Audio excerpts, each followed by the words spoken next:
The Power Lunch Club is continuing to evolve. It's now moving around different venues in Edinburgh and increasingly around the country as well, with regular meetings in Glasgow. When we changed over to being more of a business club, our values had to change, our environment had to change as well. So we've moved into kind of corporate environments, and today we're in the offices of HSBC Bank, which gives us a real business feel, a real kind of concept of business and men and women kind of working and meeting together to get things done.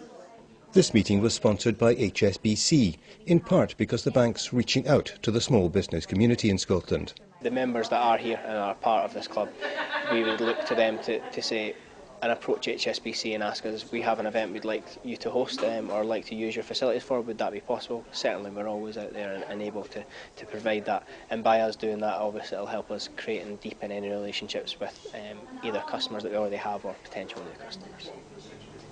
Now I should say at the start that when I started this business, I never ever imagined, never for 1 minute, that I'd be moving on from recycling used print cartridges to iPhones on a very large, in fact a global scale. The guest speaker has an unusual history. Successful businessman who once spent time in prison, a capitalist who sets out to employ the disadvantaged. So did the knocks in his life influence his business philosophy? You know, what happens in your life, especially early life, shapes how you handle things in the future, and I've had my fair share of things to deal with, so yes, it has an impact, and I've tried to blend in some of my experiences into my business to try and make it that bit different. You've made a point of employing people who are, shall we say, less socially advantaged. Why? Why not? I think that's the question. I think society looks at people who've had challenges in life, whether it's mental health, you know, they've been in care homes or they've been in prison, and they think, well, you know, prejudice is all around us and we need to change that. We are a commercial business.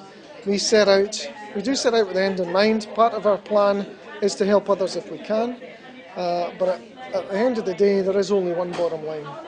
Do you feel you've been, in some respects, lucky in the sense that you almost caught the wave of the renew, recycle philosophy which we're all adopting nowadays? I think I'm not a great believer in luck. I always, even 12 years ago, I'll take a little bit of credit for thinking, you know, that's where things were going, and we did have a look at that very carefully. Yeah, of course, lucky in the fact that society now has embraced recycling, the environment. You know, whether things are improving. Business in general still has a way to go, but yeah, there's a big improvement. Yeah, of course there's an element of luck.